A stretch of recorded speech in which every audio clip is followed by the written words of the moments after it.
Can you see me clearly? आप सभी का मैं निमाई पाठशाला की आज की सूत्र, स्तोत्र और शास्त्र की कक्षा में स्वागत करती हूँ। मैं आशा करती हूँ आप सब अच्छे स्वास्थ्य से हैं और खूब राधा रमन जी की कृपा से आप सब ने आज के पावन षट्तिला एकादशी को मनाया है। आप सभी ने किसी ना किसी रूप में, चाहे छोटे चाहे बड़े, निश्चित रूप से तिल का दान, चाहे वो आपके घर में रहने वाले हो, आपके घर में कार्य करने वाले हो या किसी निर्धन को किसी भी स्वरूप में तिल का दान अवश्य किया हो। आइए आज की हम मैंने इसी भाव को पुष्ट करते हुए पर आज मैं फ्लाइट में भी थी, बहुत जल्दी ट्रैवलिंग में मैंने एकादशी कथा का भी वीडियो बनाया, बट वो पोस्ट हुआ। पर मैं चाहती हूँ कि आप व्रत कथा देखिए। एकादशी की जो पूर्णता है और एकादशी का जो फल है वो उसकी व्रत कथा श्रवण किए बिना नहीं प्राप्त होता। अगेन, व्रत कथा श्रवण किए बिना, पढ़े बिना नहीं, श्रवण करे बिना। इसीलिए हम प्रयास करते हैं कि आपके लिए हम उसे रिकॉर्ड करें। इवन दो अगर आपने पढ़ लिया है कहीं ना कहीं, फिर भी आप उसे श्रवण अवश्य करें। श्रवण मंगलम, क्योंकि एक व्यक्ति का जो मंगल है वो श्रवण से ही होता है। तो आप सब उसे निश्चित रूप से श्रवण भी करें और तिल का दान यथाशक्ति। किसी ने हमको उस पे मैसेज किया कि माँ आजकल के समय में तिल कौन लेता है, तिल का दान भी करें तो कोई लेगो ना है। ये वही व्यक्ति है जिसने कभी दान किया नहीं है, क्योंकि अगर आप किसी व्यक्ति जिसको आवश्यकता हो तो आप उससे किसी भी प्रकार का दान करें, वो सहर्ष उसे स्वीकार करता है। और दान का अर्थ है उसमें अपनी बुद्धि न लगाकर जो भगवान की इच्छा है उससे ही हमें दान करना चाहिए। उसमें अपनी बुद्धि लगाए, अरे ये तो कोई लेगा ही नहीं इस कारण से करो ही नहीं, इसमें आपकी ही हानि है। तो जब विशेषतः षट तिला कहा गया है तो तिल का अवश्य ही आस्वादन, उसका उसका जो सेवा वो निश्चित रूप से करना ही है आप लोगों को। अगर कहीं बाहर नहीं जा सकते, आपके घर में सहज जो काम करने वाले हैं उन्हें ही आप किसी भी रूप में तिल का दान करें, वो भी श्रेष्ठ है। आइए आज की मूल कक्षा में हम प्रवेश करते हैं। हम श्रीमद् भगवत गीता के तृतीय अध्याय में हैं। बहुत सुंदर इस अध्याय के माध्यम से जो भगवान है वो हम सभी को अपने कर्तव्य कर्म के बारे में समझा रहे हैं। मैं श्रुति पावा जी से निवेदन करूंगी कि वो तृतीय अध्याय के प्रथम श्लोक का गान करें। जी बच्चे। राधे राधे भैया। राधे राधे बेटा। ज्यायसि चेत कर्मण्यस्ते मता बुद्धिर्जनार्दन तत् किं कर्मणि घोरे मां नियोजयसि केशवः। बहुत सुंदर, वेरी गुड बेटा, बहुत सुंदर आपने प्रयास किया। शुरू में थोड़ा सा उच्चारण में त्रुटि था। ओम श्री परमात्मने नमः। अथ तृतीयोऽध्यायः। अर्जुन उवाच जायसी चेत कर्मणस्ते मता बुद्धिर्जनार्दन। अगली लाइन आपने बिल्कुल ठीक बोली। तत्किं कर्मणि घोरे माम नियोजयसि केशव। विशाल बेटा।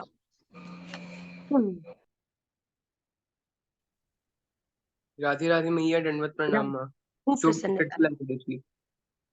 माँ मैं क्षमा प्रार्थी हूँ कि पिछली बार की क्लास मिस हो गई थी, वो मैं ध्यान नहीं दे पाया। कोई बात नहीं बच्चे, अभी हम तृतीय अध्याय के दूसरे श्लोक पे हैं बच्चे, शुरू से।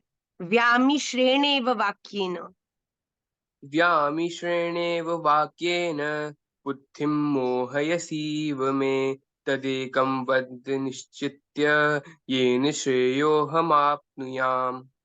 बच्चे जब हम वद बोलते हैं ना इसका अर्थ है कि वो द आधा है। जब हम वद बोलते हैं तो वह द पूरा द, ठीक है। हम अब एक क्लास की ऐसी रिफॉर्म स्टेट में है जिसमें हमें अपने उच्चारण में जो आधा अक्षर और पूरे अक्षर के अंतर में त्रुटि नहीं करनी बेटा। Specially not from you, because I know you have very good उच्चारण। तो इसको हम ऐसे बोलेंगे, व्यामि श्रेणेव वाक्येन बुद्धि मोहयसीव में तदेकम वद निश्चित्य, वद निश्चित्य येन श्रेयो हमाप्नुयाम। ठीक है। नेहा दुबे जी। श्री भगवान उवाच। राधे श्री राधे बेटा। भगवानुवाच लोकेऽस्मिन् द्विविधा निष्ठा पुरा प्रोक्ता मया नघ ज्ञानयोगेन साङ्ख्यानां कर्मयोगेन योगिनाम्। वेरी गुड बेटा, वेरी गुड। गुरनेक जी। राधे राधे मैया। राधे राधे बच्चे। न कर्मणामनारम्भान् नैष्कर्म्यं पुरुषोऽश्नुते न च सन्न्यसनादेव सिद्धिं समधिगच्छति। वेरी गुड बच्चे, so proud of you, absolutely right उच्चारण, वेरी गुड। स्वाति। राधे राधे मैया। राधे राधे बेटा। न हि कश्चित् क्षणमपि जातु तिष्ठत्य कर्मकृत् कार्यते ह्यवशः कर्म सर्वः प्रकृतिजैर्गुणैः। सर्वः प्रकृतिर्जैर्गुण सर्वः प्रकृतिजैर्गुणैः। वेरी गुड बेटा, वेरी गुड। सुधांशु। ओहो, सुधांशु जी खाते खाते कक्षा कर रहे हैं आज। भूख लग गई सुधांशु? मुख शुद्धि करके आ जाओ, फिर श्लोक बोलना है। मुख शुद्धि करके आ जाओ। तन्वी। राधे श्याम मैया। राधे राधे बेटा। कर्म इंद्रियाणि अच्छा सॉरी सॉरी, ये तो हो गया।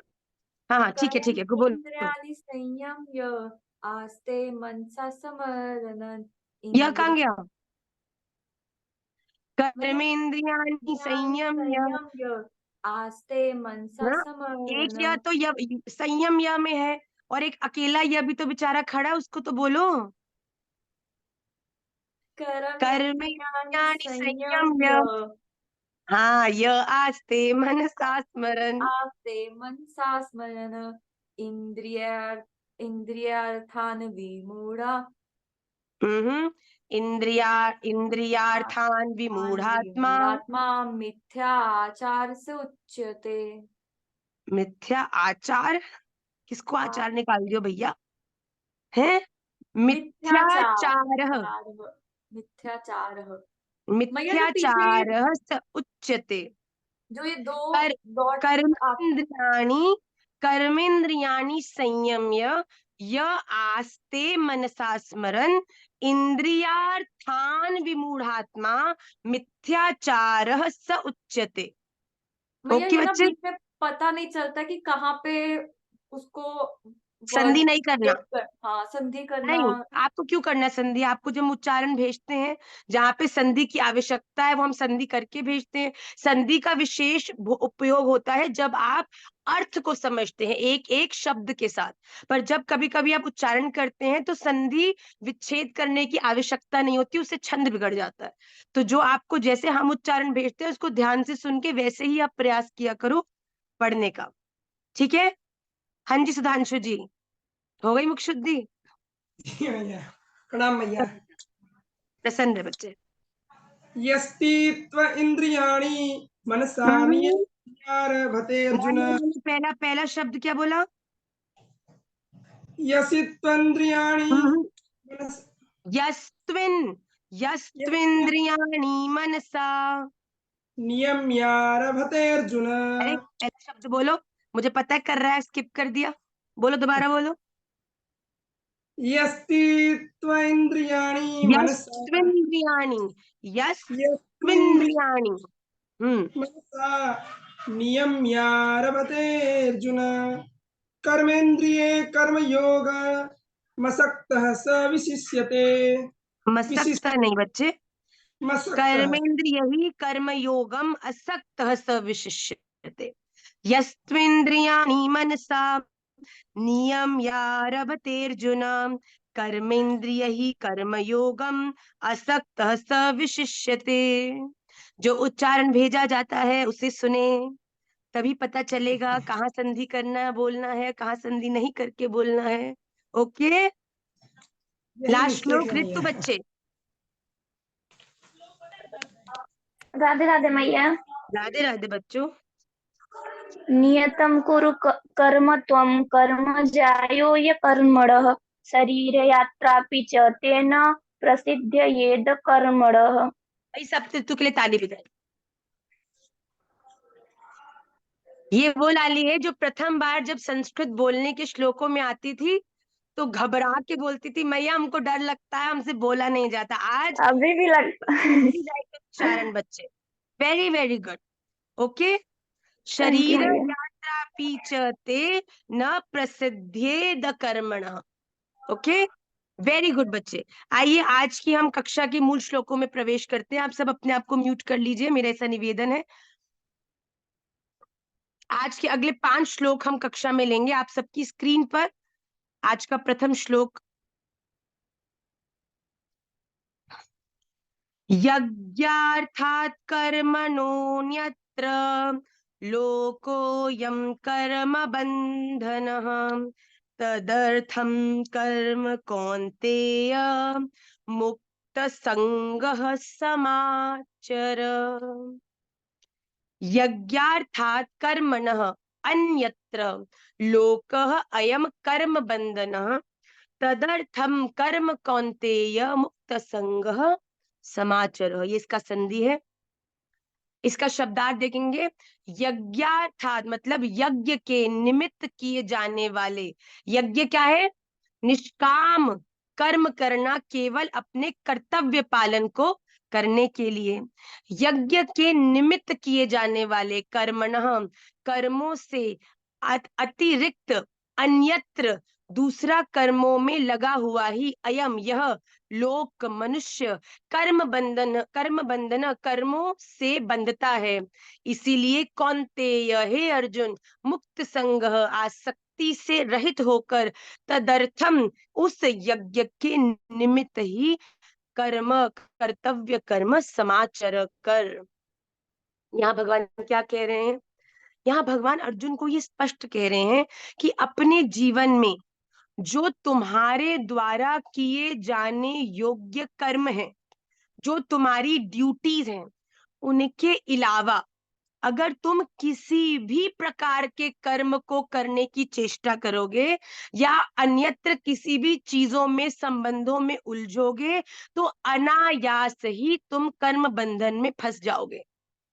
It is very important to mind your own business. Please. भगवान यहाँ स्पष्ट कह रहे हैं कर्तव्य पालन के लिए। कर्तव्य क्या है? जो रोल कर्तव्य हमने जो अपने आप से जो बना ली ना पूरी दुनिया के प्रति, वो कर्तव्य नहीं है। कर्तव्य वो है जो भगवान ने आपको जिस घर में, जिस रूप में, जिस ओहदे पर भगवान ने आपको रखा है, आप उसके प्रति अपनी पूर्ण निष्ठा से हर एक कर्म को संपादित करते हैं।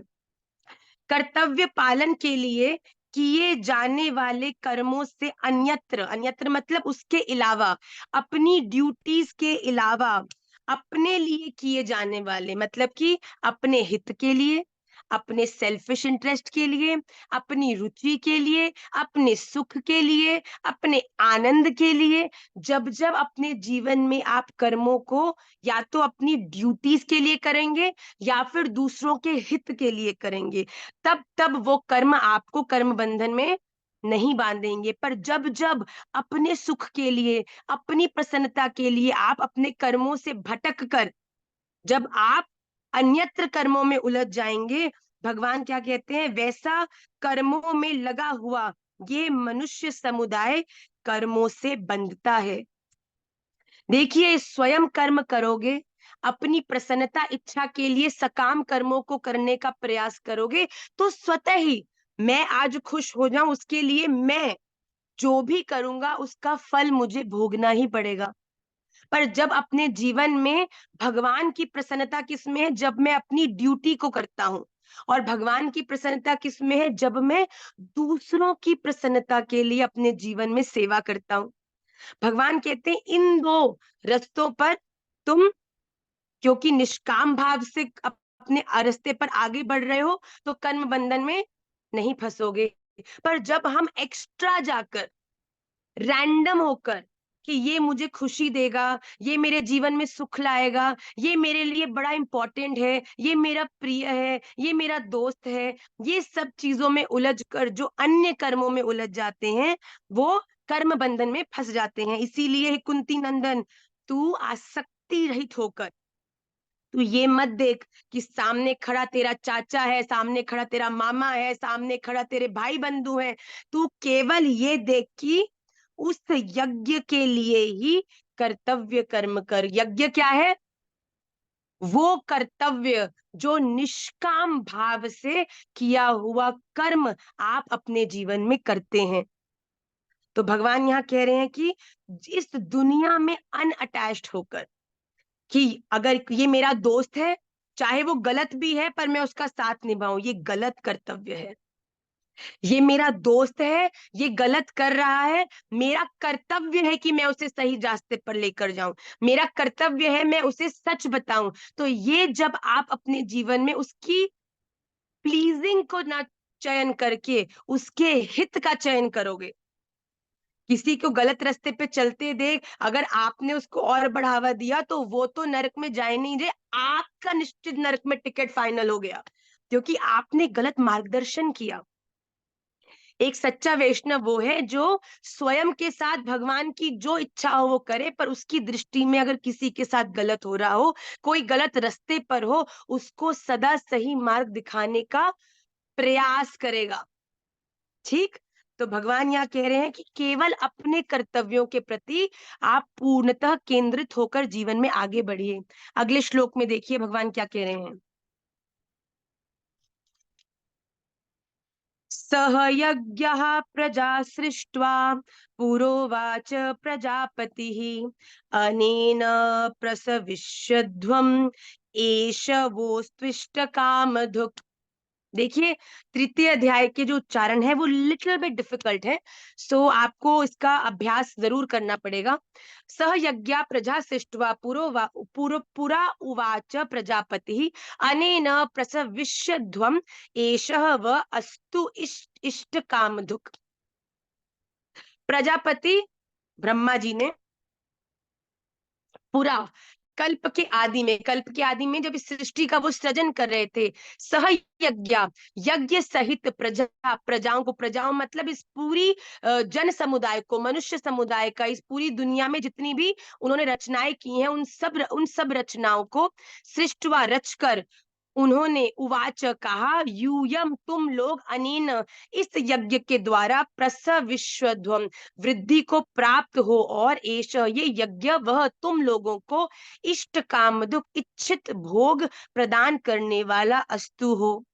भगवान ब्रह्मा जी ने जब इस सृष्टि का रचना की, उस समय जितनी भी जन समुदाय, जितनी भी योनियां भगवान ब्रह्मा जी ने बनाई, उस समय उन सबको ये कहा गया कि ये तुम्हारा कर्तव्य है कि तुम अपनी वृद्धि करके, तुम्हारा कर्तव्य क्या है कि प्रजापति ब्रह्मा ने सृष्टि के आदि काल में कर्तव्य कर्मों के विधान सहित संपूर्ण जन समुदाय की रचना करके उनमें प्रधानतः मनुष्य से कहा कि तुम लोग इस कर्तव्य के द्वारा सबकी वृद्धि करो। किस कर्तव्य के द्वारा?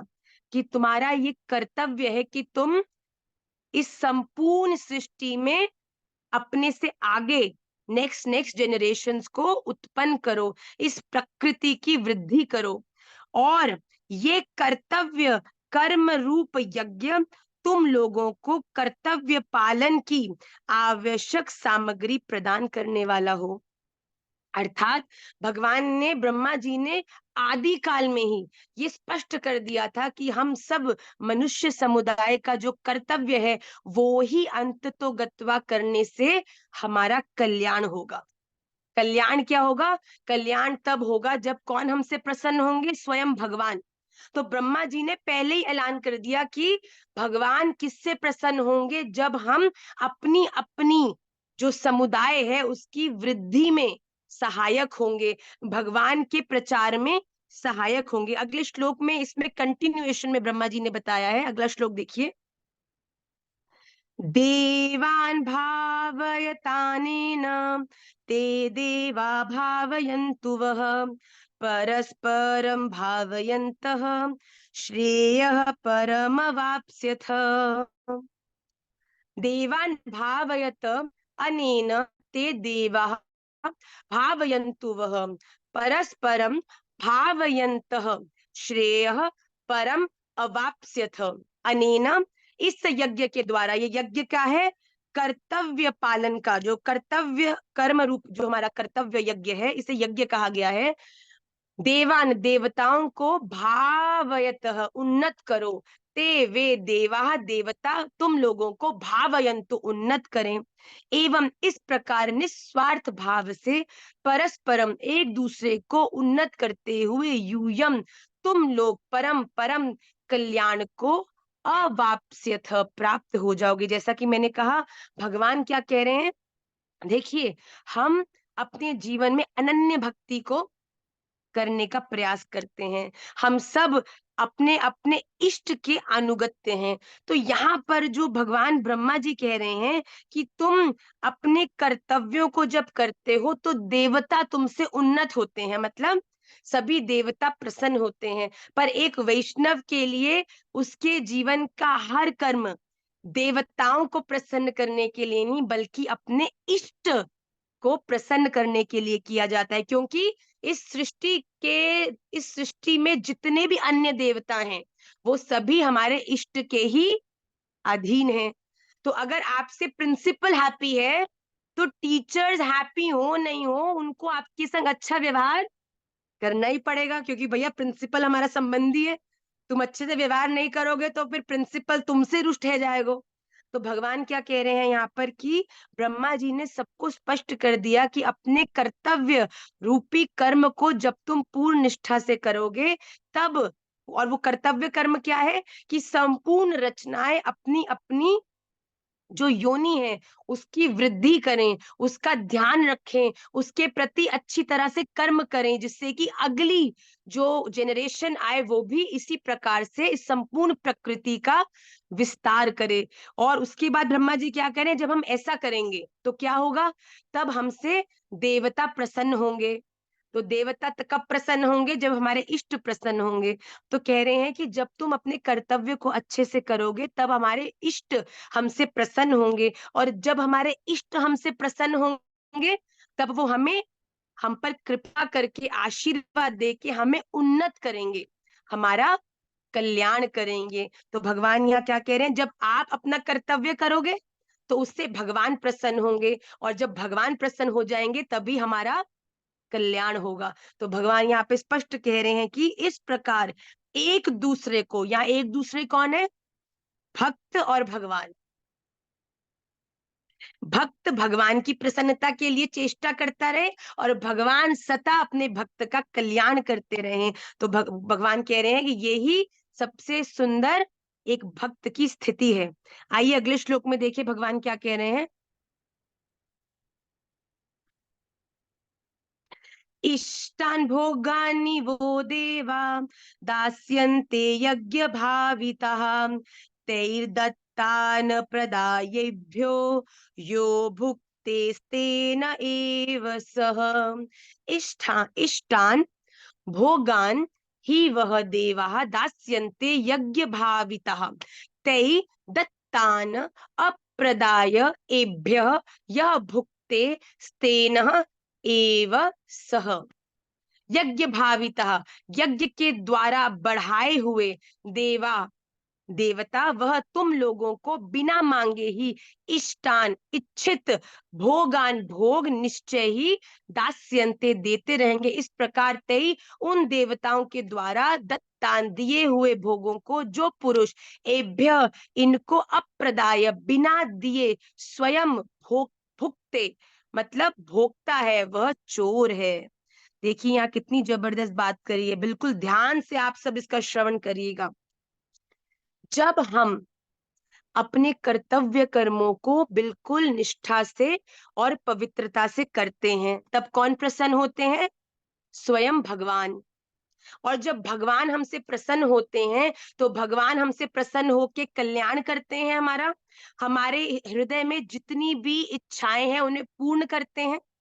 पर यहाँ पर एक बड़ी समझदारी की बात है, बड़े ध्यान से सुनिए। पर भगवान क्या कह रहे हैं कि जब तुम्हारी इच्छाओं को ये देवता जो कि भगवान के अनुगत्य हैं पूरी करते हैं, तब अगर तुम उन इच्छाओं को स्वयं ग्रहण करके अपने सुख के लिए उन्हें अपने पास रखते हो और उन गुणों को, उन चीजों को सेवा में प्रयोग न कर कर केवल स्वसुख में ही उन्हें उपयोग करते हो, तो वो व्यक्ति सबसे बड़ा, क्या कह रहे हैं, चोर है। अर्थात एक वैष्णव के जीवन का ये कर्तव्य है कि उसकी यथाशक्ति जो भी गुण हैं, उसके पास यथाशक्ति जो भी वस्तुएं हैं, उसके पास यथाशक्ति जो भी ज्ञान है, उसके पास यथाशक्ति जो भी कृपा है, उसका विस्तार करके जो इससे वंचित है वो उनमें उसे देने का सदा प्रयास करे, अपनी चीजों को अपने सुख के लिए। देखिए, आपके पास अर्थ है, पर अगर आपने उस अर्थ को केवल अपने लिए प्रयोग किया तो आप चोर हैं। पर वही अर्थ अगर आप सेवा में भी प्रयोग कर रहे हैं तो वही अर्थ आपका भजन बन जाएगा। आपके पास कोई ज्ञान है, उस ज्ञान को आप केवल अपने ही अहंकार को पुष्ट करने के लिए प्रयोग कर रहे हैं, किसी को उसका दान नहीं दे रहे, तो वो ज्ञान भी आपके लिए सबसे बड़ा अज्ञानता का विषय बन जाएगा भगवान की दृष्टि में।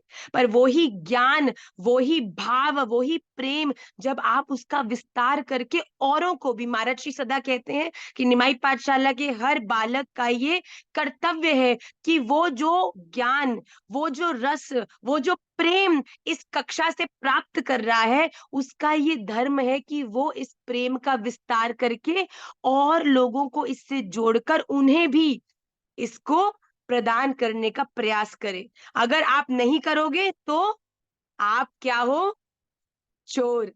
अगर आप कक्षा से नहीं भी जोड़ते हो पर आप स्वयं उन्हें इन बातों के बारे में बताकर उनका मार्गदर्शन कर रहे हैं, तभी भगवान कह रहे हैं उसी व्यक्ति का मैं कल्याण करता हूं। देखिए कितनी सुंदर बात है, जब हम अपने जीवन में कर्तव्यों को निष्ठा से करते हैं, भगवान प्रसन्न होते हैं, भगवान कल्याण करते हैं और फिर हमारी इच्छाओं को पूर्ण करते हैं। पर जब हम अपनी इच्छाओं को पूर्ण करने के लिए जो सामग्री, जो साधन भगवान हमें प्रदान करते हैं, अगर उन साधनों को केवल हमने अपने तक रखा तो हम चोर हुए। पर अगर उन्हीं साधनों से हमने औरों का भी मार्गदर्शन किया तो भगवान कहते हैं मेरी दृष्टि में वो ही सबसे प्रिय है। आज के आखिरी श्लोक को हम जल्दी से देखेंगे। यज्ञशिष्टाशिनः सन्तो मुच्यन्ते सर्वकिल्बिषैः भुञ्जते ते त्वघं पापा ये पचन्त्यात्मकारणात्। यज्ञशिष्टाशिनः सन्तः मुच्यन्ते सर्वकिल्बिषैः भुञ्जते ते तु अघं पापः ये पचन्ति आत्मकारणात्। यज्ञशिष्टाशिनः मतलब यज्ञ से बचे हुए अन्न को खाने वाले, संतः श्रेष्ठ पुरुष, सर्व किल्बिषैः सब पापों से मुच्यन्ते मुक्त हो जाते हैं। और जो पापा पापी लोग आत्मकार अपना शरीर पोषण करने के लिए ही अन्न पकाते हैं, ते वे तू तो अघम पाप को ही भुंजते खाते हैं। यज्ञ से बचे हुए अन्न को खाने वाले, अर्थात क्या बात हुई इसमें, देखो आपके जीवन ने, भगवान ने आपके कर्म रूपी यज्ञ के प्रसाद स्वरूप जो अन्न आपको दिया है, आपकी इच्छाओं को पूर्ण करने के लिए साधन जो आपको प्रदान किए हैं, भगवान कहते हैं उन साधनों को अपने सुख में लगाने से पहले दूसरों की सेवा में लगाना बड़ा जरूरी है। तो कह रहे हैं कि जो शेष बचता है, मतलब कि हमारे पास अर्थ मिला, भगवान ने हमें अर्थ प्रदान किया, उसमें से हमने उस अर्थ से सेवा करी, सेवा विशेष है, और फिर जो बचा है उसे अपने लिए उपयोग करने वाला मनुष्य ही श्रेष्ठ है। पर वो व्यक्ति जो केवल अपने लिए ही पकाता है, मतलब भगवान ने आप पे कृपा करके आपको अन्न दिया और वो अन्न केवल आपने अपनी ही उदर मतलब भूख को मिटाने के लिए पकाया, तो भगवान कहते हैं वो सबसे बड़ा पापी है। और पापी लोग तो पाप का ही भक्षण करते हैं, अर्थात वो तो पाप को ही प्राप्त होते हैं, नरक में ही जाते हैं। तो भगवान कितनी सुंदर बात कह रहे हैं कि अगर भगवान आप पर कल्याण करके आपको अन्न दे रहे हैं तो उस अन्न को पकाकर, सबसे पहले एक वैष्णव का धर्म है कि वो भगवान का अन्न भगवान को अर्पित करे, फिर भगवान के अधीन वैष्णव और वो लोग जो अन्न से वंचित है उनकी सेवा करे, और फिर जो कुछ अन्न बचे उसे स्वयं के लिए उपयोग करे। ठीक, अगर आपने पूरे अन्न को अपने लिए ही प्रयोग में ले लिया तो भगवान कहते हैं आप पाप के हकदार हो जाएंगे। बहुत सुंदर और बहुत स्पष्ट भगवान कह रहे हैं। बात थोड़ी थोड़ी कठिन है, but I am trying to make it as easy as possible for all of you, जिससे कि आप उस बात का ध्यान रखें कि एक वैष्णव के लिए सबसे इंपॉर्टेंट चीज क्या है कि भगवान ने हमें जितने भी लग्जरीज, जितनी भी इच्छाओं को पूर्ण करने के लिए साधन दिए हैं, उन सबको हम सेवा में भी प्रयोग करें। सीधी बात इतनी सी है। आपके पास जो भी क्वालिटीज हैं उनका विस्तार करिए, आपके पास जो भी लग्जरीज हैं उसको उसको शेयर करिए, आपके पास जो भी संसाधन है, आप ज्ञानी हैं, आप विवेकी हैं, आपके पास पैसा है, आपके पास कंबल है, आपके पास चद्दर है, आपके पास खाना है, जो लोग इनसे वंचित है उनकी सेवा करके भगवान कहते हैं तभी आप मेरे लिए मेरे प्रेम को प्राप्त करने के योग्य होंगे। बहुत सुंदर बात है। तो आइए आज की इन 5 श्लोकों को हम आपको कक्षा के पश्चात, यहाँ पर जो यज्ञ एक्सप्लेन किया है मुटरेजा माता जी, ये कर्तव्य कर्म रूप यज्ञ है। कर्तव्य कर्म रूप यज्ञ अर्थात आपके कर्तव्य कर्म रूप यज्ञ का अर्थ क्या है कि आप अपने कर्तव्य को अपने जीवन में भगवान के द्वारा दी हुई ड्यूटीज को जब आप संपन्न करते हैं, वो कर्तव्य मतलब ड्यूटीज, कर्म मतलब करना। कर्तव्य कर्म मतलब करना, मतलब ये यही महायज्ञ है जब आप अपनी ड्यूटीज को अच्छे से करते हैं। भगवान की दृष्टि में इससे बड़ा यज्ञ कोई नहीं है। इसीलिए भगवान कहते हैं एक भक्त को कहीं दौड़ के जाने की जरूरत नहीं है, एक भक्त को कोई भी स्वाहा स्वाहा यज्ञ करने की जरूरत नहीं है। जिस दिन भक्त अपनी ही कर्तव्य को अच्छे से करने लग जाता है, अब मेरे द्वारा दिए हुए रोल को पूर्णतः निष्ठा से निभाने लग जाता है, मेरे लिए वो ही सबसे बड़ा यज्ञ है। तो यज्ञ यहाँ है कर्तव्य कर्म रूपी यज्ञ। ठीक है सिमरी माता जी, कोई और जिज्ञासा? आइए कक्षा के द्वितीय भाग में हम प्रवेश करते हैं, जो कि है the song of love, the divine song of love, Shri Gopi Geet. तो आज जल्दी से हम गोपी गीत के हमने 11 श्लोक मुझे लगता है कर लिए हैं। आज 12वें श्लोक का हम लोग चिंतन भी करेंगे और गान भी। मैं जल्दी से प्रार्थना करती हूँ हरिओम जी से कि वो गोपी गीत के प्रथम श्लोक का गान करें। वाह हरिओम जी, आपने थम्स अप कैसे दिखाया अपनी स्क्रीन में? क्या बात है, तो हमने पहली बार देखा है जी। श्री गोप्यौचुः जयति देदिकं जन्मना व्रज शयतेन्दिरा शश्वदत्रहि दयति दक्षुता दयित दृश्यताम दीक्षताविका त्वयि दिक्षुतावका ताविकानि दिक्षुतावका त्वयि वेदिता संतता त्वयि धृता सव त्वाम विचिन। वे यहीं अटकते हैं उसका लिए इसमें। कोई बात नहीं, प्रयास करते रहेंगे हम, प्रयास करना हमारा काम है। जब ठाकुर जी को पूर्णतः सही उच्चारण की हृदय में वो आएगी उनके भाव, तो अपने आप वो भी निकल जाएगा। ठीक है। हम सर राजेश जी दोबारा से एक बार प्रथम श्लोक का गान करें। राधे राधे जी। राधे राधे बेटा। गोप्यौचुः जयति तेऽधिकम् जन्मना व्रजः श्रयत इन्दिरा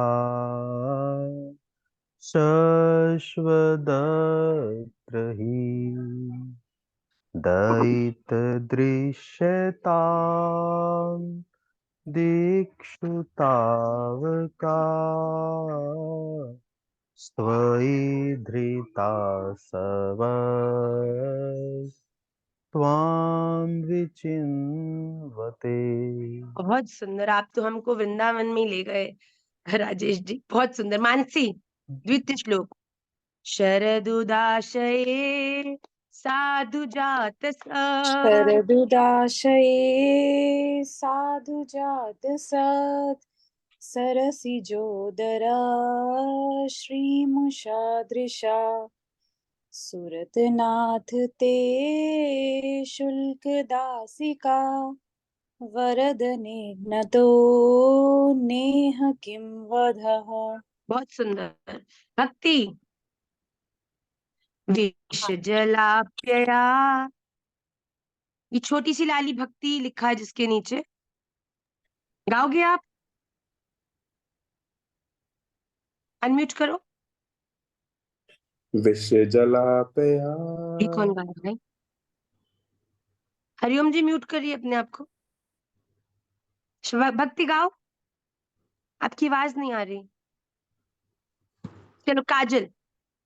क्वत्रा। राधे राधे बेटा।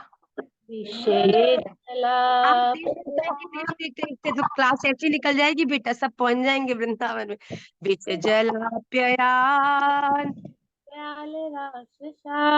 दरशु मारुता देतुनार्लता वैद्युतानलात् वृषमयात्मजात् शब्दो भया दशबते भयं रक्षिता मुहुः। उच्चारण में और अच्छा करेंगे बच्चे।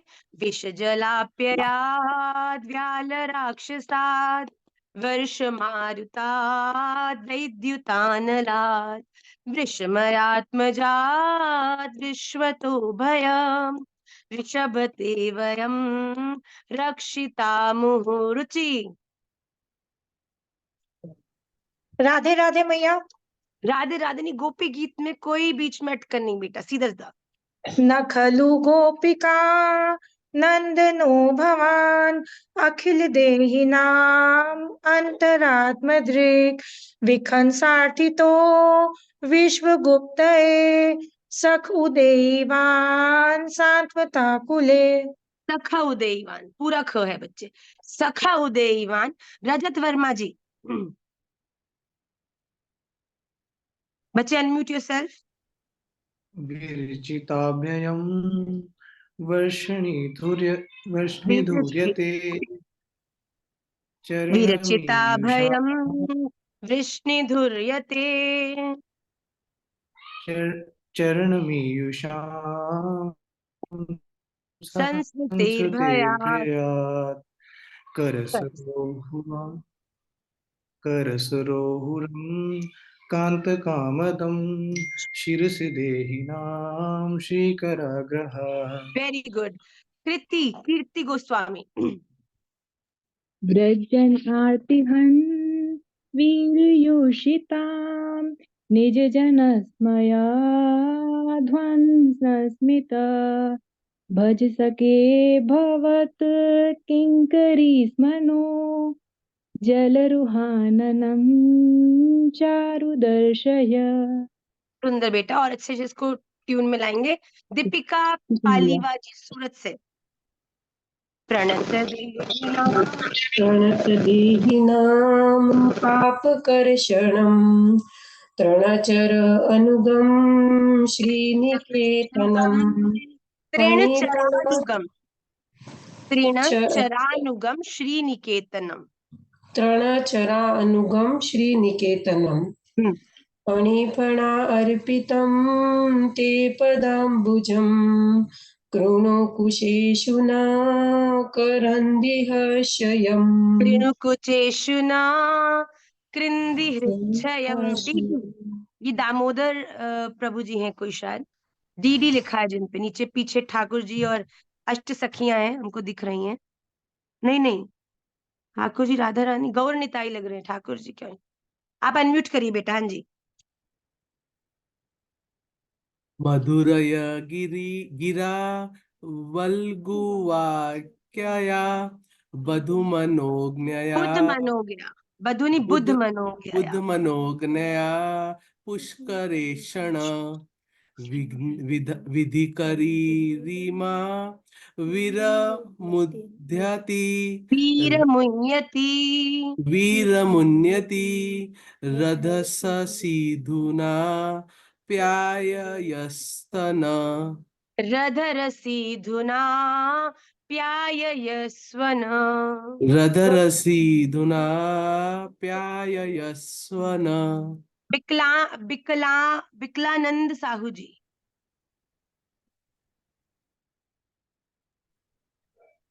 सबकथामृतं तप्तजीवनं कविविदितं कर्मसापहं श्रवणमङ्गलं श्रीमदाततं भुवि गुणन्ति ते बुरिदा जनाः। वेरी गुड जी। वत्सल।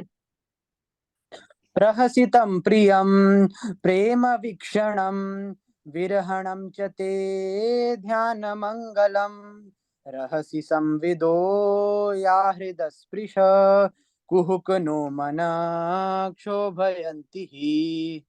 नहीं बेटा, कुहक, कुहक का नो मना, ठीक है? कुहक, ठीक है। कुहक नो मना शोभयंती ही। किन्हीं प्रशांत जी ने मैसेज किया है कि उनसे हम आजकल सुन नहीं रहे, तो आप सुनाइए प्लीज। प्रशांत जी थे शायद। राधे राधे मैया। राधे राधे बेटा, सुनाइए बच्चे अगला श्लोक।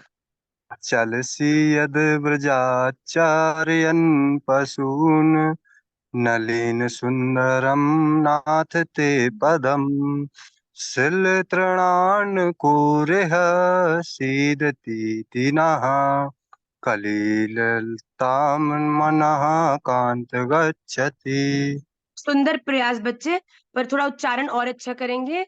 चलसि यद्व्रजाचारयन् पशून् नलिन सुंदरम नाथ ते पदम शिलतृणाकुरैः सीदतीति नः कलिलतामना कांत गच्छति। ओके। शत्रुघ्न जी, शत्रुघ्न बच्चे, हम लोग ये श्रीमद् भगवत गीता नहीं पढ़ रहे बेटा। हम इस समय श्रीमद् भागवत महापुराण के दशम स्कंद के अंतर्गत आता है गोपी गीत। उस गोपी गीत को हम याद कर रहे हैं बेटा। तो एवरी वीक हम एक श्लोक करते हैं। आई थिंक आप प्रथम बार क्लास में आए हैं, तो आज हम 12th श्लोक जो गोपी गीत का है उसको हम लोग क्लास में डिस्कस करेंगे और उसका अर्थ बताएंगे। ओके, आइए आज के हम अगले श्लोक की तरफ बढ़ते हैं। आप सबकी स्क्रीन पर जो नेक्स्ट श्लोक है वो आएगा। दिन परीक्षये नीलकुन्तलैर्वनरुहाननं बिभ्रदावृतं घनरजस्वलं दर्शयन्मुहुर्मनसि न स्मरन् वीरयच्छसि।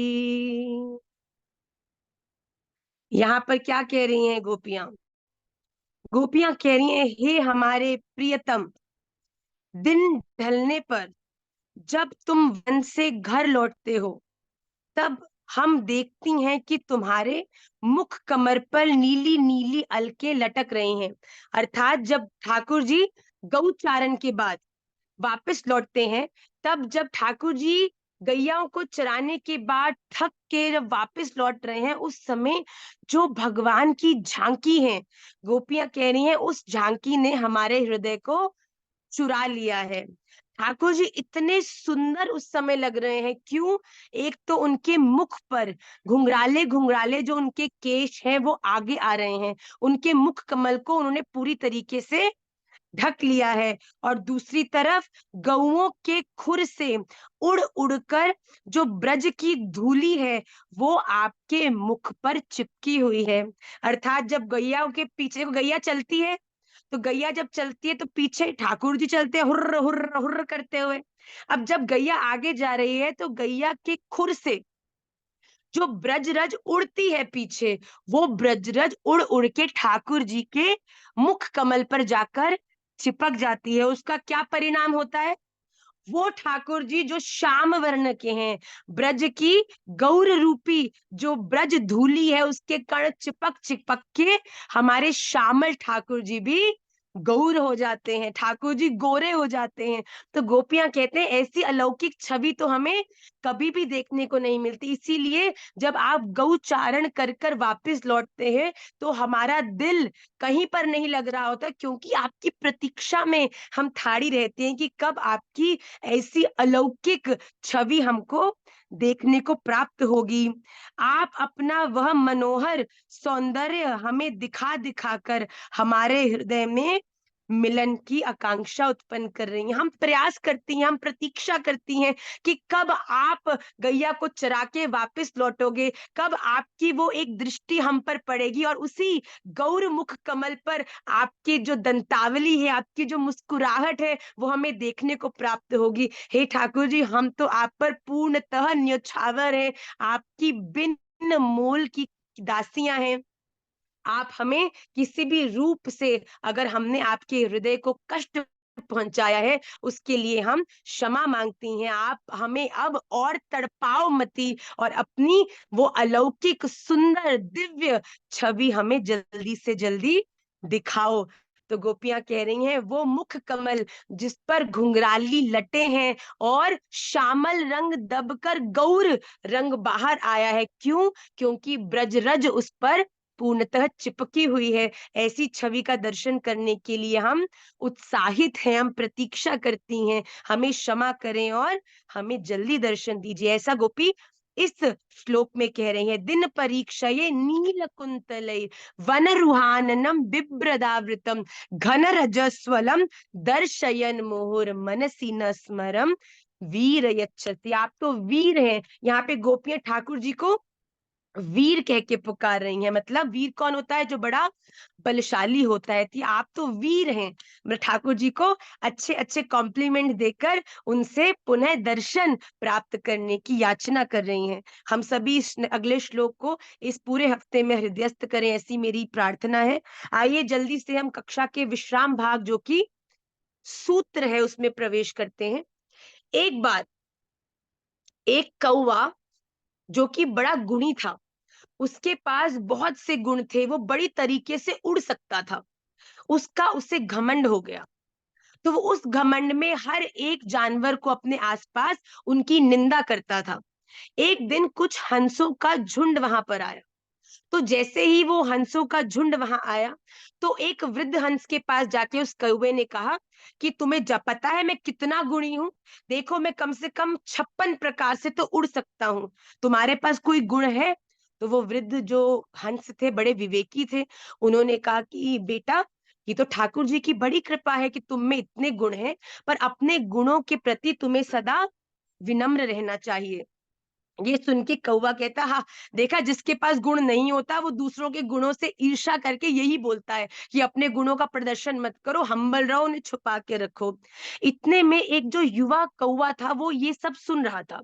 वो उसने जैसे ही सुना वो तुरंत उस कौवे के सामने आया और कहा, अच्छा हम में भी बहुत गुण है। तो कौवे ने कहा, अच्छा हो जाए फिर कंपटीशन, हो जाए प्रतिस्पर्धा। तो उस हंस ने कहा, बिल्कुल हो जाए, पर हंस ने कहा मेरी एक शर्त है। उसने कौवे ने कहा, बताओ क्या शर्त है? उसने कहा कि पहला राउंड में वो गुण उन उन प्रतियोगिताओं को हम करेंगे जो तुम लीड करोगे, मतलब तुम करोगे और फिर हम करने की कोशिश करेंगे। पर इसका राउंड 2 भी होगा जिसमें हम करेंगे और फिर तुम वो करने की कोशिश करोगे जो हमने किया। तो वह कहता, बस तुम में कोई गुण तो है नहीं, तुम जो करोगी वो तो मैं चुटकी बजा के कर लूंगा, मुझे स्वीकार है। तो कौवे ने अपने गुण दिखाए। सच में कौवा तो बड़ा गुणी था, कभी ऐसा उड़ता, कभी टेढ़ा उड़ता, कभी एक पंख उड़ाता, कभी चोंच खोल के किसी एक बड़ी ही अलौकिक मतलब बड़ी यूनिक वे में उड़ता। तो ये सब देख के तो सभी हंस बड़े आश्चर्य में रह गए। सबने बड़ा प्रयास किया पर करके भी उतनी तरह से कोई नहीं उड़ पाया जितने कौवे ने उड़े। तो कौवा फर्स्ट राउंड जीत गया। कौवे का जो घमंड था वो और थोड़ा बढ़ गया। उसके बाद दूसरा राउंड हुआ, तो उस युवा हंस ने कहा कि चलो जहां पे मैं ये प्रतियोगिता करना चाहता हूँ वो यहाँ से थोड़ी दूर है, तो तुम मेरे संग संग उड़ो। अब उस हंस ने उड़ना शुरू किया। वो हंस प्रेम से उड़ता जाता, कौवा भी उड़ता जाता। अब हंस के तो पंख बड़े हैं और कौवे के पंख छोटे हैं। हंस को कम ऊर्जा लगती है, कौवे को ज्यादा ऊर्जा लग रही थी। तो हंस तो प्रेम से उड़ता गया, उड़ता गया। कौवा भी तेजी से उड़ता गया। कौवे को कुछ समय में प्यास लग गई, कौवा थक गया, फिर भी कौवा रुका नहीं, क्योंकि रुकता तो वो हंस आगे बढ़ जाता और फिर हंस बिना प्रतियोगिता करे ही जीत जाता। तो कौवा भी साथ साथ उड़ता रहा, उड़ता रहा, उड़ता रहा, उड़ता रहा। और उसके बाद एक समय आया जब कौवे को लगा अब तो मेरे प्राण निकल जाएंगे, अब मैं और नहीं उड़ सकता। तुरंत उस हंस को कहने लगा, भैया मुझे माफ कर दे, और मैं नहीं उड़ पाऊंगा। अगर एक भी क्षण में और उड़ा तो मेरे प्राण ही चले जाएंगे। वो हंस मुस्कुराने लगा। वो कौवा कुछ ग्लानि में था। और फिर हमें प्राप्त होता है हमारी इस आज की इस स्टोरी का सूत्र। इस स्टोरी से हम बहुत सारे सुंदर सूत्र अपने जीवन में उतार सकते हैं, जो हमारी कक्षा के विद्वान विदुषी जो बालक हैं वो मुझे बताएंगे।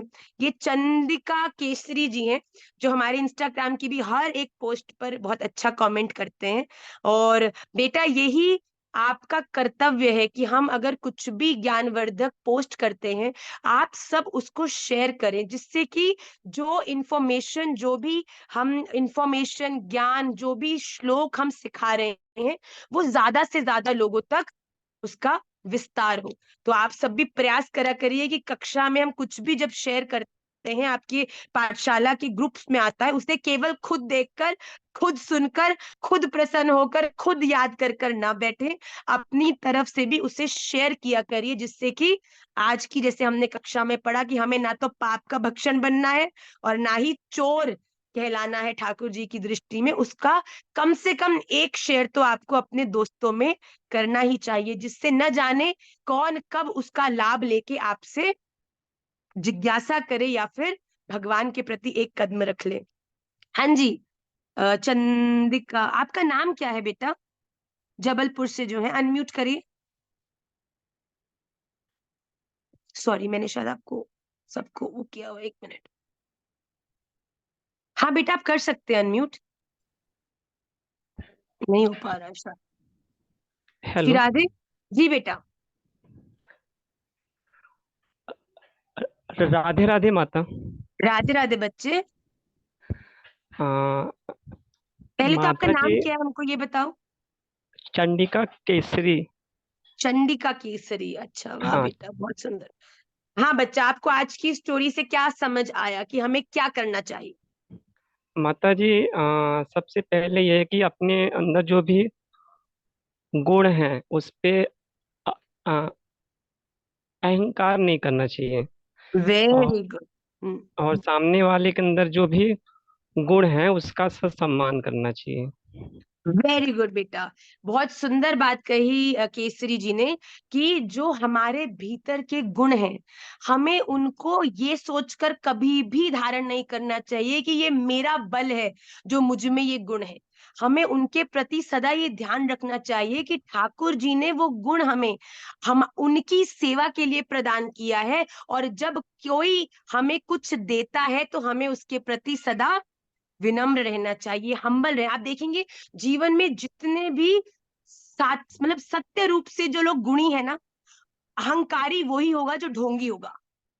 जो सत्य रूप से गुणी है वो सदा हम्बल होगा। जो सत्य वैष्णव है ना, मैंने बहुत से लोगों को देखा है जो जितने ज्यादा ज्ञानी हैं उतने ही ऐसा लगता है कि बस जैसे धरती में समाये बैठे हैं, कि आप उनके सामने खड़े हो जाते हो तो वो इतना झुक जाते हैं कि आपको लगता है न जाने आप कितने ही बड़े हैं।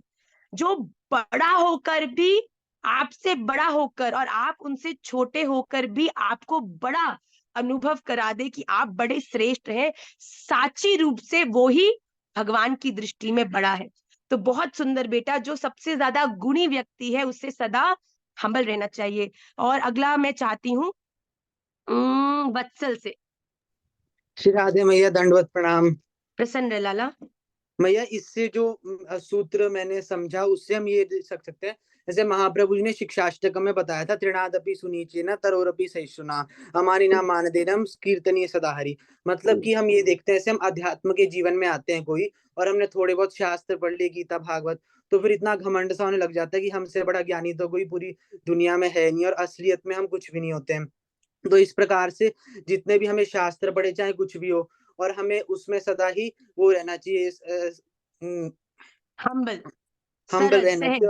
और प्रसंग के रूप में अगर मैं आपको बताऊं, जैसा आपने वाला बताया था हंस और कौवे वाला, इस प्रसंग का एग्जाम्पल हमें जब ये गौरहरि की लीला में आता है, जब गौरहरि और केशव कश्मीरी का आपस में जब संवाद हुआ था, उस समय में जैसे वो प्रसंग था ना, कि जब जैसे वो केशव कश्मीरी बहुत सारे श्लोकों को उच्चारण कर रहा था, फिर जिस प्रकार से उस हंस ने उस कौवे को लज्जित किया था, उसी प्रकार से उसको ना ऐसा फील कराते हुए कि मैं तुझे लज्जित कर रहा हूँ, उसी प्रकार से महाप्रभु जी ने यही एहसास केशव कश्मीरी को भी कराया था। तो इसका बहुत उस सुंदर प्रसंग बेटा। से हम शिक्षाष्टक के जो तृतीय श्लोक है उसमें भगवान श्रीमन चैतन्य महाप्रभु जी ने एक वैष्णव के क्या क्या गुण होने चाहिए उसे स्पष्ट रूप से बताया है। त्रिणादपि सुनीचेन, मतलब जो तृण के समान सहज है, जो अपने आप को छोटा सा घास का टुकड़ा समझता है, जो अपने जीवन में बड़ा सहज है। त्रिणादपि सुनीचेच तरोरपि सहिष्णुना, जिसमें सहिष्णुता है। तो अमान ही ना मान देना, जो जैसा कि मैंने कहा अपने से छोटों को भी बड़ा अनुभव करा दे। ये 3 क्वालिटीज हैं। कीर्तनीय सदाहरि, ऐसे कीर्तनिया का, वैष्णव भक्त का मैं सदा ध्यान करता हूं। तो भगवान कहते हैं बहुत सुंदर बेटा, ये बात हमने मोर और लेस कवर करी कि अपने गुणों के प्रति सदा हम्बल रहना चाहिए। अगला मुझे इसका कुछ और, अगर कोई आगे बढ़कर भी कुछ बताना चाहता है वो अपना हाथ खड़ा कर सकता है। दिव्यानी, बताओ बेटा। राधे श्याम मैया। राधे राधे। मुझे मैया इस स्टोरी से समझ में आया कि जो भी हमारे पास क्वालिटीज हैं वो हमें भगवान के द्वारा प्रदान की गई हैं। तो अगर हम उसका अहंकार करेंगे तो भगवान वो ले भी सकते हैं, अगर हम उन्होंने हमें दिया है तो वो ले भी सकते हैं वो चीज। तो हमें ट्राई करना चाहिए हम जितना हम्बल रह पाए हम, ऐसा ही, मतलब मैंने इतना ही समझा। वेरी गुड बच्चे, वेरी गुड। ये क्वालिटीज हमारा बल नहीं है, ये तो भगवान की कृपा है कि उन्होंने हमारा चयन कर लिया है कि हम हरिनाम करके औरों से भी हरिनाम करवा सके। अगर हम स्वयं भी कर रहे हैं औरों से नहीं करवा पाए तो भी कहीं ना कहीं इस गुण की ही हानि है। और दीक्षा नहीं बोलेगी, मैं चाहती हूँ शत्रुघ्न जी भी प्रयास करें। करोगे बेटा शत्रुघ्न गुप्ता? राधे राधे भैया। राधे राधे बेटा। मैम, नेटवर्क प्रॉब्लम की वजह से सब कुछ स्पष्ट समझ नहीं पाया, बीच में 3-4 बार लीव होना पड़ा, इसलिए मैं। कोई बात नहीं बच्चे, कोई बात नहीं। चैतन्य सिंह। राधे राधे मैया। राधे राधे बेटा, अपने दर्शन तो कराओ, हम तो नाम भी आपका पहली बार पढ़ रहे हैं। भैया मैंने कुछ दिनों से क्लास अटेंड नहीं किया था। कोई बात नहीं, क्लास अटेंड नहीं किया पर अब किया है तो क्या दिक्कत है। प्रयास करिए क्लास अटेंड करें, आप क्लास नहीं मिस करें, ये आपका संकल्प होना चाहिए। पर कभी कोई विशेषतः बड़ा रीजन है तो वो हम भी समझते हैं बेटा, कोई बात नहीं। चैतन्य, हाँ जी बताओ, what moral did you learn? भैया मैंने ये सीखा कि मैं कुछ दिनों से मतलब इग्नोर कर रही थी काम, सेवा करना वगैरह। तो अभी क्लास ज्वाइन किया तो मुझे लगा कि सबको नहीं मिलता है जो मुझे मिला है। सबको जय जय जय की सेवा करने का मौका नहीं मिलता है, राधा रमन जी से कनेक्ट करने का भी मौका नहीं मिलता है। वो मेरे पास है तो मुझे उसे संभाल के रखना चाहिए और फिर से वापस से सब करना चाहिए जैसे पहले किया बिल्कुल करते बेटा, थे। बिल्कुल। अगर तुम्हारे पास गुण है और तुमने उस गुण का उपयोग ही नहीं किया तो ये सबसे बड़ी वेस्टेज है बच्चे। भगवान ने ये गुण, अपनी भक्ति रूपी गुण, बहुत कम, इस पूरी दुनिया में 0.00001% लोगों पर ये कृपा करी है कि भगवान अपना ये इति गुह्यतमम शास्त्रम इदम उक्तम मया नघ, ये भगवान का जो बड़ा ही सीक्रेट नाम है ना, ये उच्चारण करने की कृपा भगवान ने बड़े कम लोगों को दी है। पर ये कृपा होने के बाद भी अगर हम उच्चारण नहीं कर पाए, सेवा नहीं कर पाए, तो ये कितना बड़ा हमारे विवेक का दिवालियापन है बेटा। तो बिल्कुल उसका उपयोग करें। तान्या गुप्ता जी, मैं एक मॉडल की वेट कर रही हूँ, जल्दी सुनाइए, थोड़ा चिंतन बिठाइए। राधे राधे राधे राधे राधे बेटा। क्या सीखा तान्या बोलो। फिर कभी अपने सामने वाले को कभी छोटा नहीं समझना चाहिए। क्या बात है, ये तो दानव गुप्ता जी बोल रहे हैं। राधे राधे, आपको तो हम पहली बार देख रहे हैं, आप फर्स्ट टाइम आए क्लास में? Yes ma'am. आपको अच्छा लगा आज क्लास में? पर आप तो हमको बहुत ही प्यारे लगे देखकर। आपको अब हर बार क्लास में आना है, ओके? Okay ma'am. इन्होंने बहुत सुंदर बात कही कि हमें दूसरे को कभी भी अपने से कम नहीं समझना। भगवान ने ही हम सबको बनाया है, किसी को कोई गुण दिया है और किसी को कोई गुण लिया है। तो हम कभी भी अपने गुणों का तो अहंकार नहीं करें और दूसरे को सदा उनके गुणों के लिए अप्रिशिएट करें। वेरी गुड बेटा। विशाल।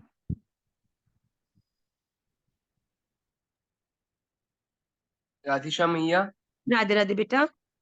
मुझे इससे ये भी समझ में आया कि विनम्र तो रहना ही चाहिए, पर जो गुण हमें मिले हैं वो सब हमें प्रभु को भी समर्पित करने चाहिए। जैसे उदाहरण के लिए हनुमान जी जब लंका से आते हैं तो प्रभु श्री राम उनकी प्रशंसा करते हुए पूछते हैं कि तुमने ये सब काम कैसे किया, तो हनुमान जी भी कहते हैं कि शाखा मृग के बड़ी मनुसाई, शाखा ते शाखा पर जाई, सो सो तो प्रताप रघुराई, नाथ न कछु मोरी प्रभुताई, ताकहु प्रभु कछु अगम नहीं, जा पर तुम अनुकूल, तो प्रभाव बढ़वान लही, जारी सकई खलतूल।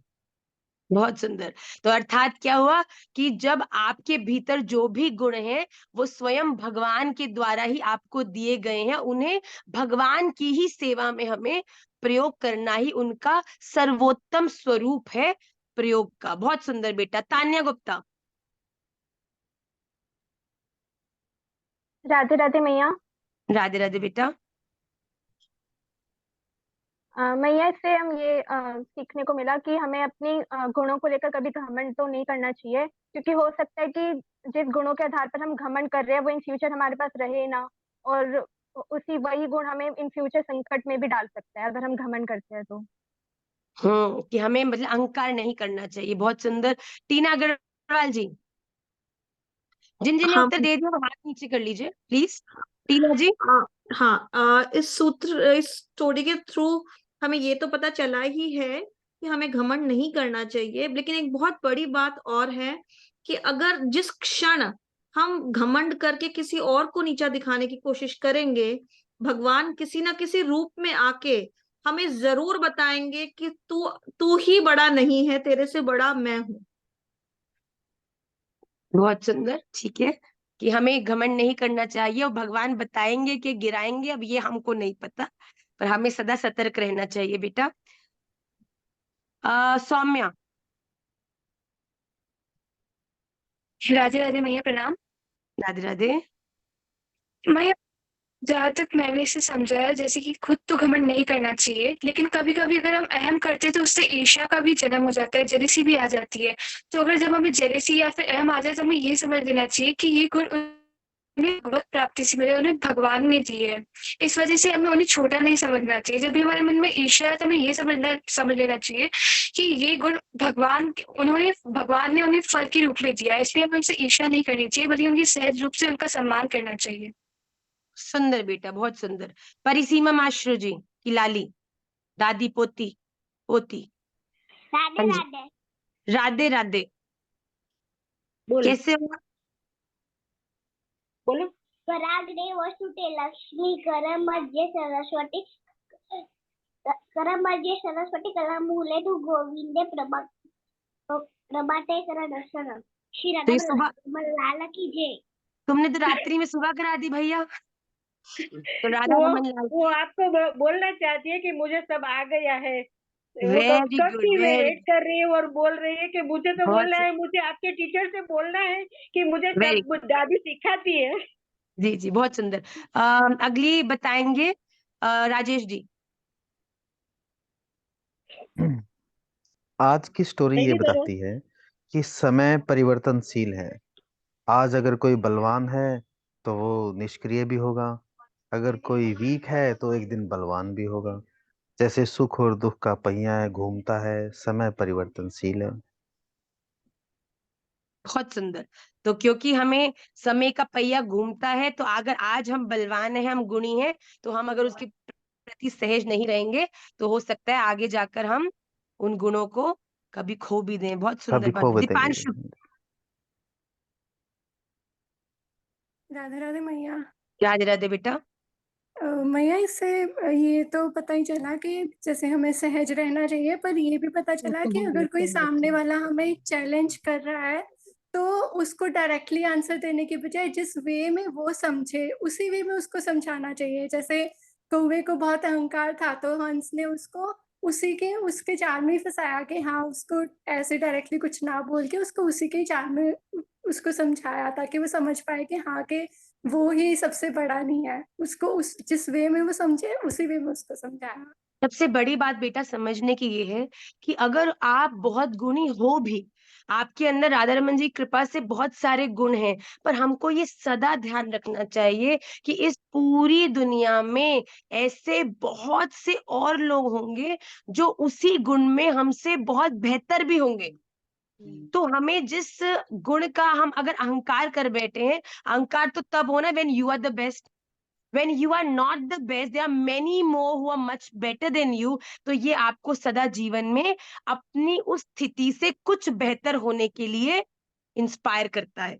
तो अपने गुणों को ये सोच के हम लोग उनके प्रति परिश्रम करना बंद ना कर दें कि शायद अब मैं इस गुण में बेस्ट हो चुकी हूँ। क्योंकि जिस दिन आपने ये मानसिकता अपने जीवन में ले आए कि ओहो ये तो मैं बेस्ट हो गई हूँ, ये तो मेरा है, उस दिन से ही आपके जीवन की जो प्रोग्रेस है वो खत्म हो जाएगी। उस कौवे ने भी उन तरीकों को अल्टीमेट समझकर वहां के बाद विस्तार बंद कर दिया, इसीलिए उसने उड़ने का विस्तार नहीं किया, तभी वो हंस से हार गया। पर जब हम ये जान लेंगे कि अगर हम जो भी चीज में आज वेरी वेरी गुड हैं, उसके प्रति अगर हम लगातार प्रयास करते जाएंगे तो हम जीवन में बेटर होते जाएंगे। और एक व्यक्ति का सदा स्वभाव हमेशा अपनी करंट स्टेट से बेटर होने का ही है। आइए आखिरी हम एक बार सुनेंगे नेहा दुबे जी से, उसके बाद कक्षा को विश्राम करेंगे।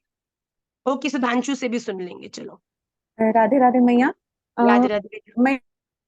मैं टीचर हूँ, तो एक लेसन आता है जिसमें माउंटेन और स्क्विरल के बीच में जो है वो बहस चल रही होती है। और माउंटेन बोलता है कि मैं बहुत स्ट्रांग हूँ क्योंकि मैं साइज में तुमसे बहुत बड़ा हूँ, और तुम छोटे से तुच्छ प्राणी, तुम क्या कर लोगे। तो ये जो स्टोरी है मुझे आपकी कहीं ना कहीं से मेल खाती हुई लगती है, जिसमें स्क्विरल उसको समझाता है, ठीक है तुम इतने बड़े हो, लेकिन क्या तुम एक नट क्रैक कर सकते हो जो मैं कर सकता हूँ। मतलब ईश्वर ने पर्याप्त मात्रा में अलग अलग क्वालिटीज सभी को दी हुई है, और सभी की क्वालिटीज अपनी अपनी जगह में बहुत ही इंपॉर्टेंट है। तो हम किसी की क्वालिटी को मतलब छोटा नहीं बता सकते, कंपैरिजन नहीं कर सकते क्वालिटीज में। बिल्कुल सही बात। और एक बात मैं और बहुत स्पष्ट और बहुत इंपॉर्टेंट बात बोलना चाहूंगी कि कभी कभी दूसरे की बहुत सारी क्वालिटीज देखकर हमें इनसिक्योरिटी आ जाती है, और हमारे अंदर जो 2-3 क्वालिटीज होती हैं हम उनको वैल्यू ना करके जो उस व्यक्ति की क्वालिटीज है उनको अपनी जीवन में लाने का प्रयास करते हैं, जहां पर हम लोग चूक जाते हैं। क्योंकि हमारी क्वालिटी अलग है, उसकी क्वालिटी अलग है। अगर आप जीवन में प्रतिस्पर्धा करते रहेंगे कि इसके पास ये है तो मेरे पास भी ये होना चाहिए, तो हो सकता है कि आप उस बड़ी यूनिक चीज से चूक जाएं जो भगवान ने उसके लिए नहीं बल्कि केवल आपके लिए बनाई है। तो instead of getting jealous of the qualities that others have, rather start to realise and think what qualities Radha Raman ji has blessed you with, और फिर उन क्वालिटीज पर काम करके हम भगवान की सेवा में उन्हें अर्पित करें। हम औरों की क्वालिटीज देखकर, देखो कोई व्यक्ति मैथ्स में अच्छा हो सकता है, पर ये देखकर कि वो मैथ्स में अच्छा है, अगर तुम भी मैथ्स के प्रति ही परिश्रम करते रहोगे, so maybe you will not get that good output. पर हो सकता है वो एक व्यक्ति मैथ्स में अच्छा है पर तुम साइंस में अच्छे हो, तो तुमने अगर जितना श्रम मैथ्स के प्रति ना लगाकर तुमने साइंस को ही इनहांस किया, तो हो सकता है उस व्यक्ति के मैथ्स में 100 में से 100 आए हो, पर तुम्हारे मैथ्स में 100 में से 70 ही आए। पर अगर तुमने अपने गुण पर केंद्रित किया, तो हो सकता है उसके साइंस में 100 में से 40 आए, पर तुम्हारे साइंस में 100 में से 100 आ जाए। तो देखिए बात यही है, अपनी फोटे पर ध्यान दीजिए, अपने गुणों पर ध्यान दीजिए और उन्हें विस्तार करने का प्रयास कीजिए, तभी जीवन में सक्सेसफुल होगे। सुधांशु। प्रणाम मैया। राधे राधे मैं बेटा। महाराज जी की कथा सुन रहा था, महाराज जी रावण के बारे में बता रहे थे। और जल्दी जल्दी बताना है, ये लंबी विस्तार कथा नहीं करनी, छोटी छोटी क्रिस्प में बताओ। जी महाराज जी बता रहे थे कि जो भगवान गुण देते हैं वो विशेष व्यक्ति को देते हैं और वो बांटने के लिए देते हैं, ना कि अभिमान करने के लिए करते हैं। इसीलिए किसी के बल को आप अपने से ना परखें। Very good. मतलब किसी के भी गुणों को अपने से कम नहीं समझे। अगर आप गुणी हैं तो दूसरा व्यक्ति भी निश्चित रूप से गुणी है। और मैं आपको सच बात बताऊं, दूसरे व्यक्ति के सामने तो कभी भी उसके गुणों की या अपने गुणों का अहंकार या उसके गुणों की निंदा नहीं करें, क्योंकि आप नहीं जानते कि आपके सामने खड़ा व्यक्ति कोई भक्त है, कोई भक्त नहीं है, कोई साधु है, कोई साधु नहीं है, या स्वयं भगवान है। और अगर भगवान के सामने अहंकार कर बैठे तो बेटा कौन से लोक में जाके गिरोगे, वो तो मैं भी नहीं जानती। इसीलिए सदा विनम्र रहने का ही आप प्रयास करें। अंजलि कुशवाहा जी। राधे श्याम मैया। राधे राधे बेटा। The thing which I think मतलब जो अभी तक नहीं डिस्कस हुई है वो ये है कि there are always better ways to respond. जरूरी नहीं है कि कोई आपसे अपनी बड़ाई करे तो आप भी उसको उसके वे में ही रिस्पॉन्ड करो। आप उसको सही तरीके से भी रिस्पॉन्स कर सकते हो, जैसे कि हंस ने किया और उसको उसका लेसन भी दे दिया। The best thing is बच्चे that you have to be productive and positive in your reactions. This is what is important. कोई व्यक्ति अगर आपसे बुरे से बात कर रहा है, गलत कर रहा है, अगर आपने भी उसी के वे में उसका उत्तर दिया तो ये गलत हो जाएगा। आपने कभी भी जीवन में किसी के एक्शन रिएक्शन से इन्फ्लुएंस नहीं होना, क्योंकि अगर आप उनके एक्शन रिएक्शन से इन्फ्लुएंस हो जाओगे तो उनके वे में उनको उनके एक्शन रिएक्शन दोगे तो कहीं ना कहीं आपके एक्शन रिएक्शन गलत हो जाएंगे। तो हमें सदा दूसरों के प्रति अपने वे से रिएक्शन देना है, जो कि क्या है, पॉजिटिव, हम्बल। उस कौवे को उस हंस ने किसी भी प्रकार की निंदा नहीं करी, उसने अपने गुण को उसको दिखाया कि मैं भी पॉजिटिव हूँ, तू पॉजिटिव है तो मैं भी पॉजिटिव हूँ। कौवे ने स्वयं उस चीज की रियलाइजेशन कही कि नहीं मैंने गलत किया, पर हंस ने उसको नहीं बोला कि तू गलत है। हंस ने कहा तेरी कला तो बहुत सुंदर है, मेरी कला भी तू देख। तो इस प्रकार से it's a mutual respect, mutual love. And I will again hold my year and से कि आप ये म्यूचुअल के चक्कर में मत फंसो भैया। तुम केवल अपने रिएक्शन में, अपने एक्शन पर ध्यान दो तो बात तभी बनने वाली है। दुनिया के एक्शन रिएक्शन के हिसाब से अपनी रिस्पॉन्ड करने की कला को अगर आप प्रभावित करोगे तो 100 में से 99% गलत करोगे। So we will end the class. अब बच्चे अभी हाथ खड़ा कर रहे हैं, मैं क्या बोलूं। काजल लास्ट, 100% लास्ट, काजल को अत्रा। मैया मेरा ये था कहना कि जो हमारे बड़े हैं वो बड़े ही रहेंगे। बड़े हैं वो काजल, हेलो मैया बड़े लोग, हम बड़े लोगों से कभी बराबरी नहीं कर सकते क्योंकि एक्सपीरियंस भी हमारे पास नहीं होता। नहीं बेटा, बड़ा होने की तो बहुत सारी परिभाषा है। कोई लोग उम्र में बड़े होते हैं, पर हमारे सनातन धर्म की दृष्टि में उम्र में बड़े होने में कोई उद्यम नहीं है।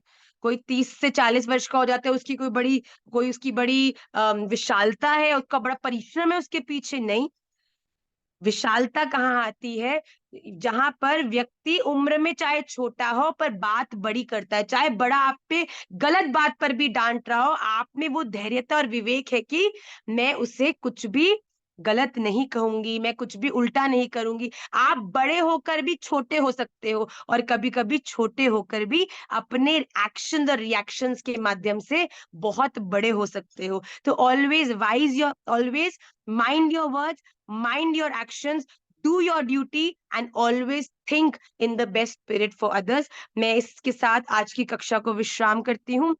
ये क्लासेस आपको निमाई पाठशाला के YouTube चैनल पर प्राप्त हो जाएंगी।